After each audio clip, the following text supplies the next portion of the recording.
All right. All right, so in taking care of ourselves, we can make some good decisions about using adjunct methods and implements, right? And so the ones that are showing up a lot in the massage world are these percussion guns. I'm gonna pass it around, you can mess with it. Don't put it in your eyeball, all right? But the issue is it causing a different kind of strain.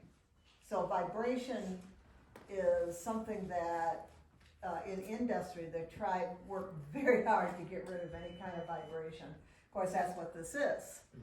You're gonna feel it in your hand. The additional part of it is that you've got to hold on to it. So you've got a grip and you've got weight at the end of a lever. So here's the button you push.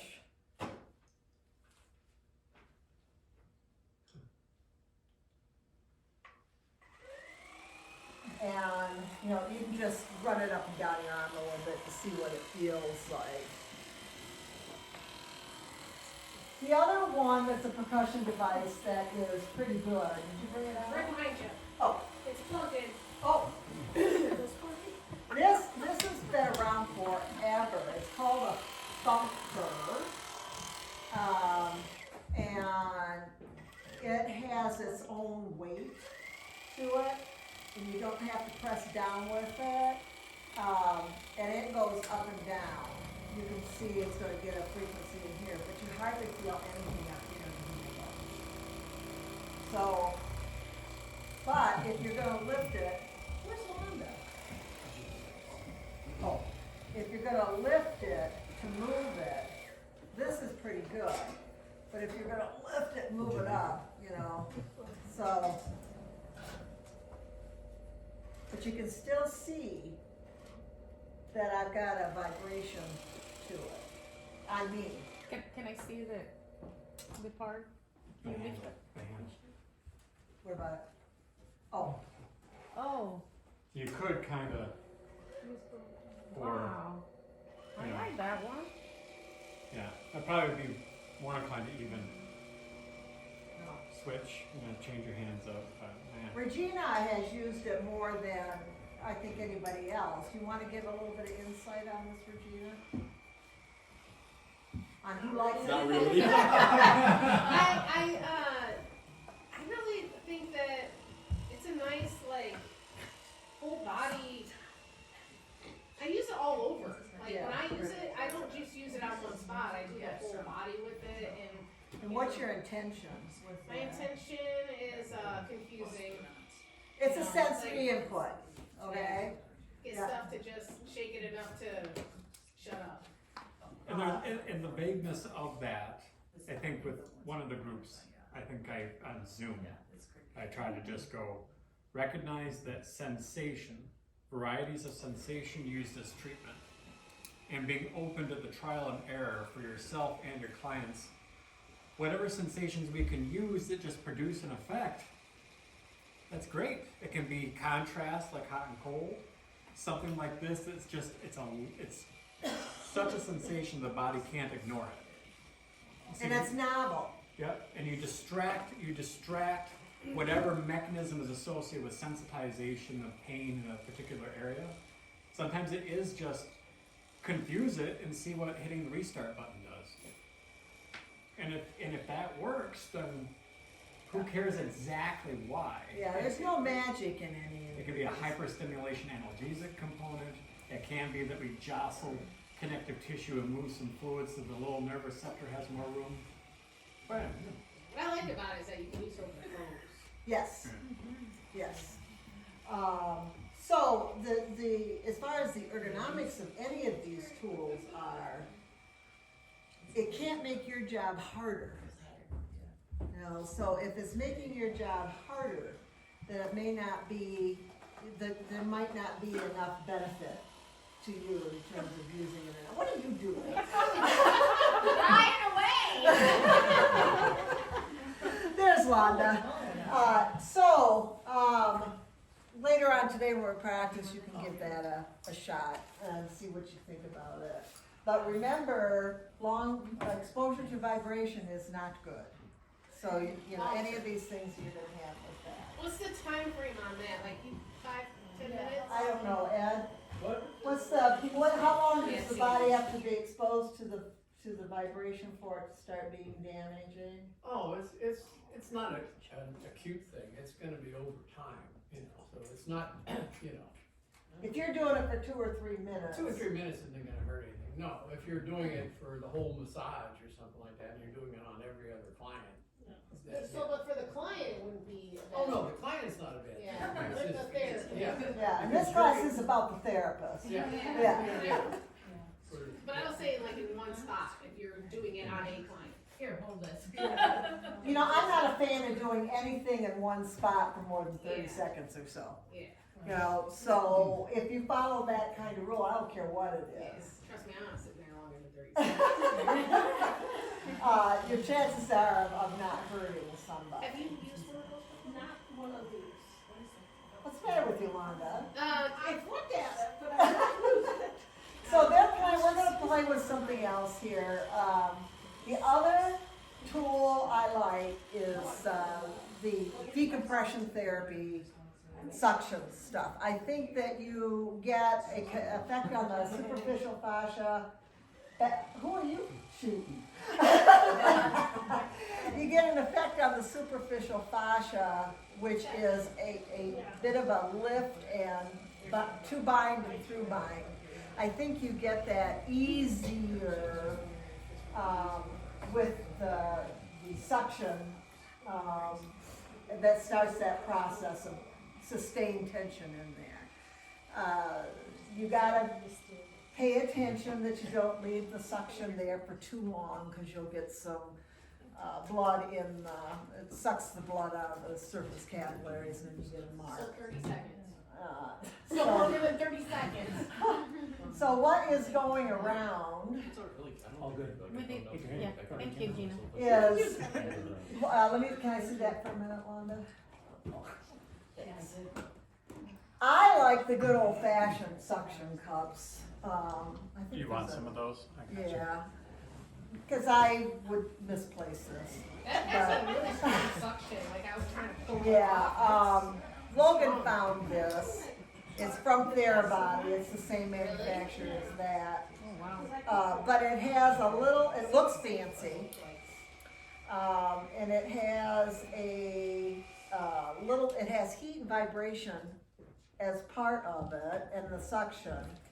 So, are we out of battery? No, you gotta turn it on. This Oh. is Just on just, the side.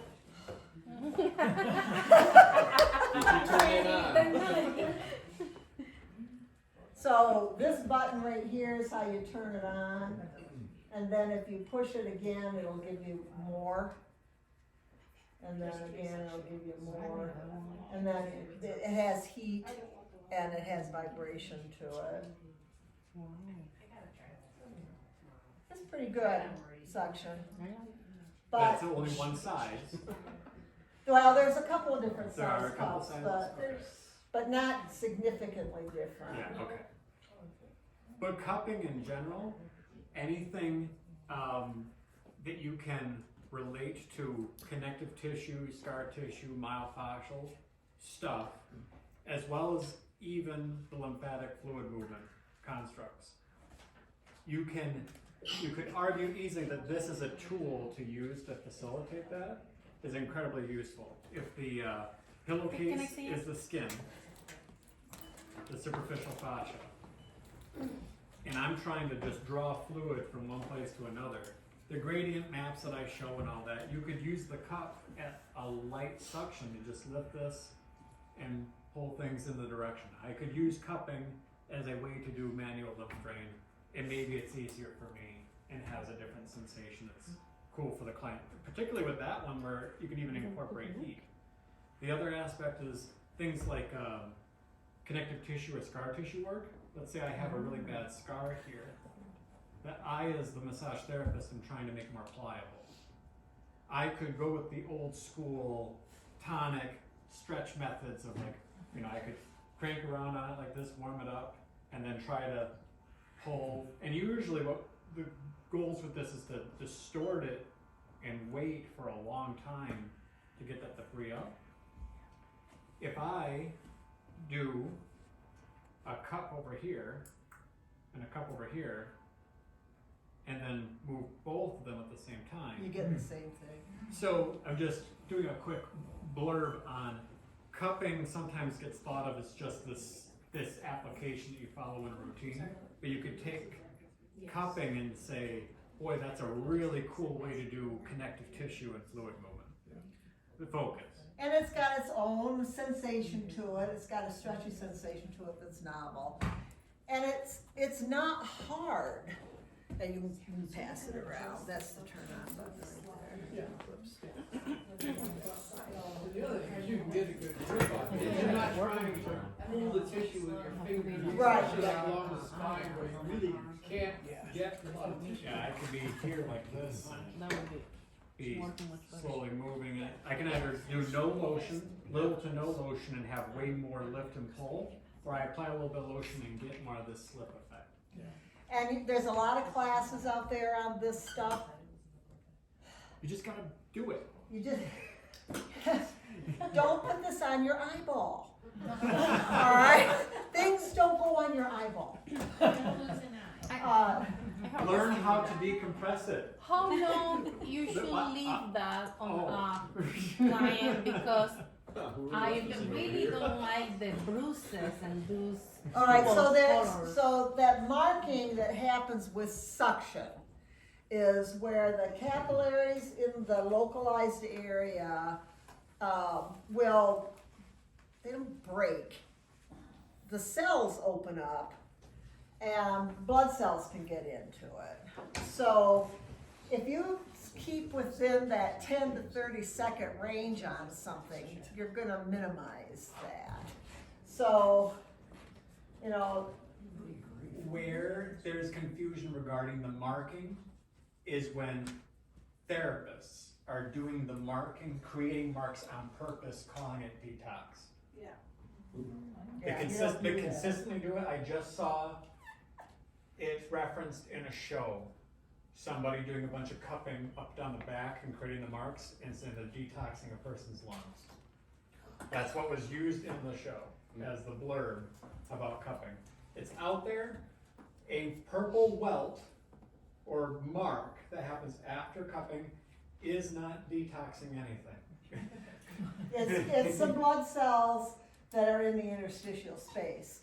Now, a lot of these things, scraping is another, but I don't think scraping is easier on the therapist, so I don't teach it too much. I mean, I show you how to scrape a spoon, you know, kind of that sort of thing. But I forgot what I was gonna say. There's a box of exercises. Scraping, if it makes it harder, you don't teach it or show it, but deep transverse friction. Oh, I know what I was gonna say. There are disciplines that have different philosophies about what's going to happen. So nice job. So in the idea of traditional Chinese medicine, or they're not the only ones that will use these types of things. Their philosophy is different. Their assessment is different. I'm not teaching that. So if you go take a traditional Chinese medicine class on cupping, they're gonna have you use the color of it to diagnose and all that. That's their system. That's a whole discipline. That takes years and years and years to learn. That doesn't mean we still can't use decompression to our advantage, and I do think it makes your life easier. So there's a million YouTube videos on this. Watch them and look for what shows up over and over and over, and then play. Also, you just gotta mess with it. So this class is about making your life easier, and these are the ones that I think do. Counter irritant, icy hot, stuff that usually there's a menthol in it. that will sometimes enhance a benefit so that you can get a person thinks something happened to them and it didn't take you as long, these kinds of things. Some of this meaning you're not purely reliant on aggressive amounts of compressive force. Yes. Even the vibration, all of this is a way to create sensation and even perceptions of intensity. There are many people that will think they want deep tissue or a lot of pressure, but if they feel something like cupping, they're like, that's feeling like it's accomplishing something profound for me, right? So it's sometimes just intensity, and intensity at like what level of tissue, what have you, but it allows you to do something that arguably the cupping, for example, is very safe because it's not a compressive force into the body, it's a lifting. The worst thing that is going to happen is creating those markings, but that is certainly not going to do anything to a joint or a nerve or an artery. So, But Yeah. constantly using the cupping and getting those marks is not gonna damage something in the skin. it's just, it'll be there for a long time. And if you use too much suction over too long a period of time, then you can maybe cause some blistering. So you would, if you leave it there for, I mean, you'd have to be awfully, to me it seems very odd to sit there and to watch this get full with skin and start turning a really dark purple and be like, it's fine. It's, No, I mean, what I say is that constantly that client is getting the cupping, and it's still It's a the stress. marks haven't healed yet, and he wanted more. Yeah, I think that's gonna go right, that question's gonna lead right into the next thing that I wanna talk real quick about is boundaries. As we are the professional in the room, that means that we are in charge of what happens in the room. And we are under our licensure and as a, ethical professional, not to cause harm, right? Not to cause harm. So part of this comes into us having boundaries enough to say, you've had enough of that. All right, I'm not gonna do it. It is, the marks for the cupping, for example, are blood cells that are in the interstitial space. If that's there too long, that's a protein. If it's there too long, it's gonna end up being jello. All right, if there's additional protein in the fluid in the interstitial space, you're gonna get a thickening of what's going on with that. That's counterproductive, right? That's too much of a good thing becomes a bad thing. The lymphatic system will pick it up, and it takes, I don't know, 3 or 4 days if it's a big mark, right? But I'm not gonna repeatedly put that over there and cause that over and over and over. I'm challenging both the ability of the lymphatic system to pick that up and the accumulation of excess protein in that localized area that over time could cause a decrease in pliability in the area. It's my job as the professional to say, no, I'm not gonna do that until this resolves. Or, no, I'm not gonna massage your whole body with my thumbs because that hurts me and I'm not gonna do it.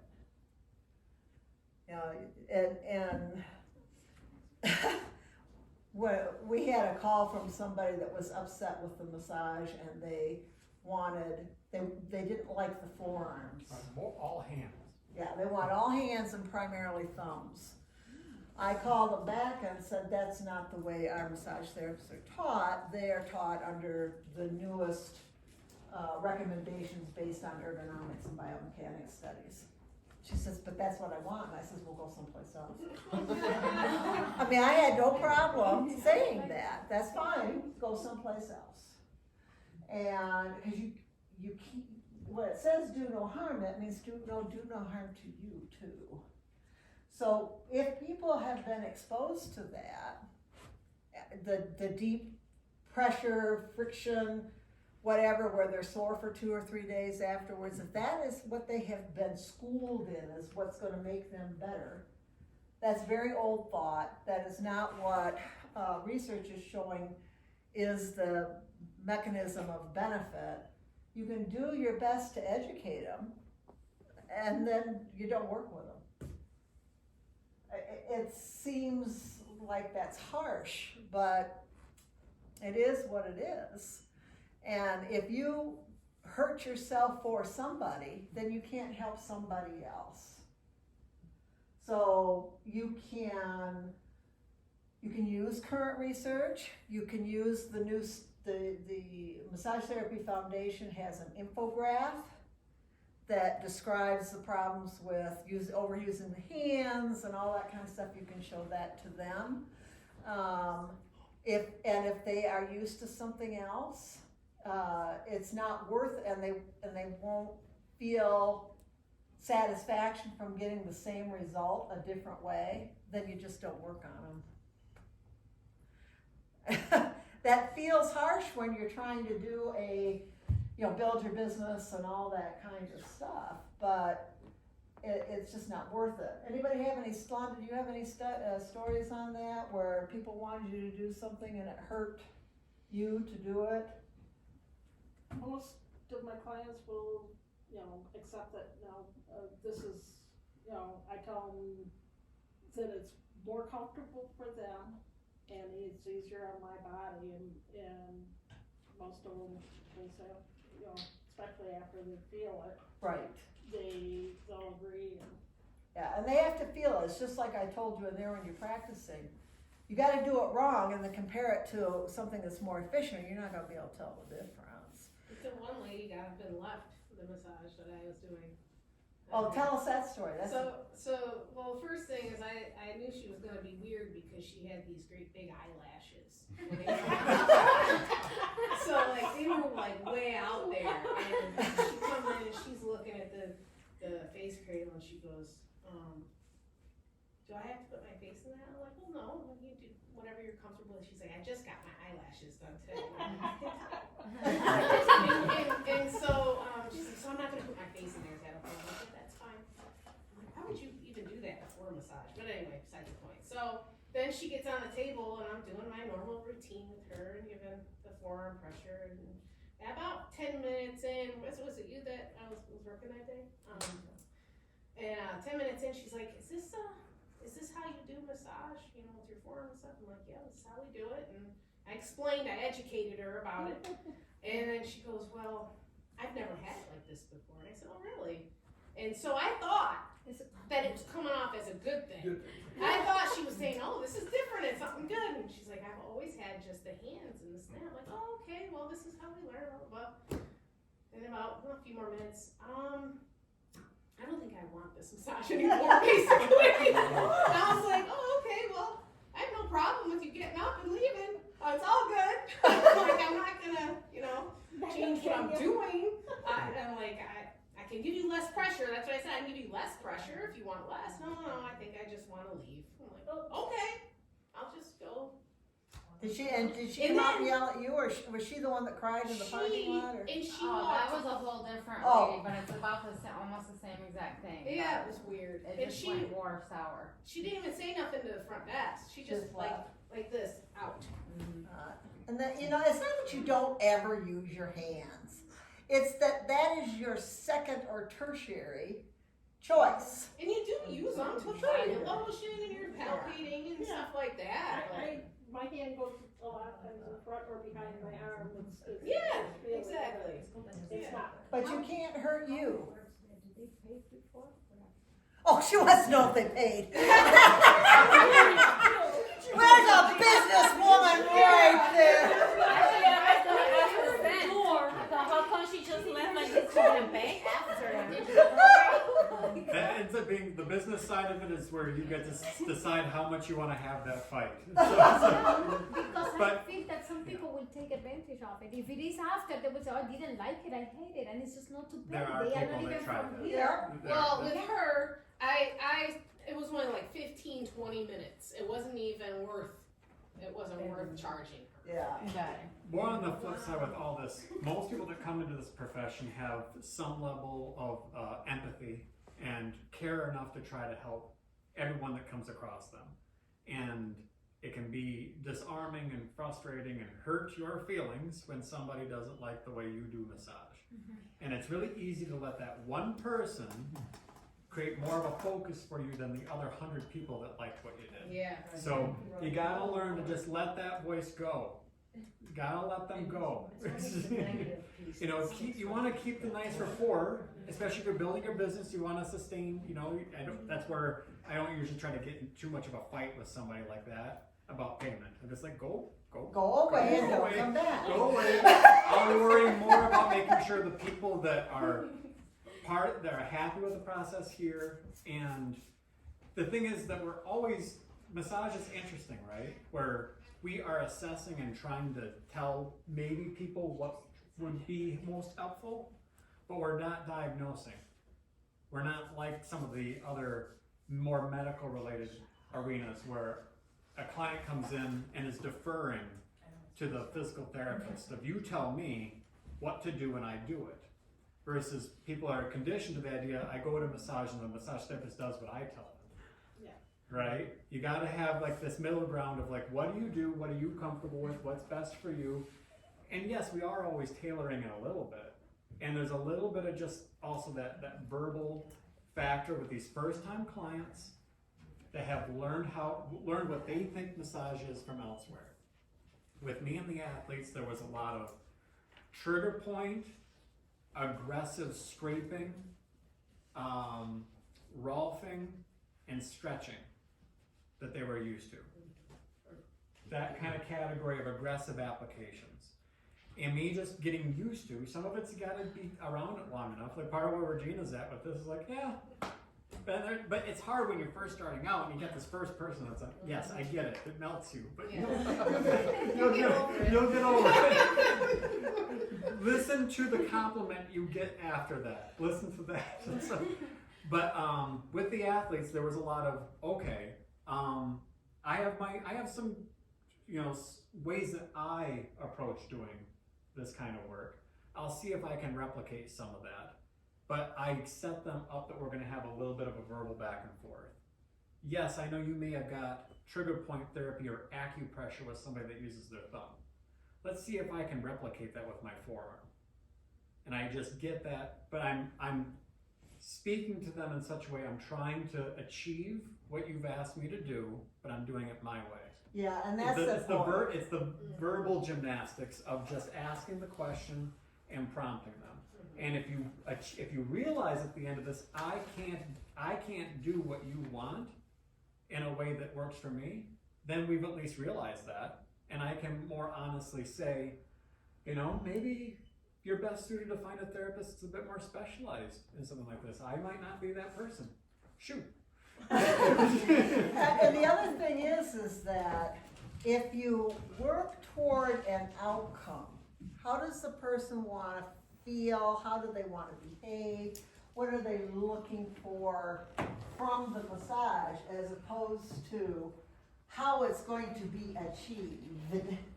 All right, I'm going to do a trigger point and I'm going to do a this. So getting away from modality method approaches, which unfortunately is what a lot of the continuing education out there sells. It sells an approach. And get more toward, this is how I want to feel, function afterwards.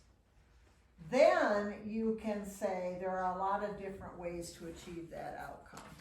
You may have experienced it this way. Let's see if we can experience it this way. But they won't, you gotta ask those questions and do that pre-assessment. Yep. In order to even have a conversation after the fact. You gotta draw their attention. Like, okay, so you felt like your shoulder moved better after that prior experience. Move it for me now, okay? Let's take a look at that. Then afterward, move it around again. Did we achieve a result or not? So that it can be as vague as that in the pre-assessment, post-assessment. So I'm gonna stop our video and do a restart after that. Okay,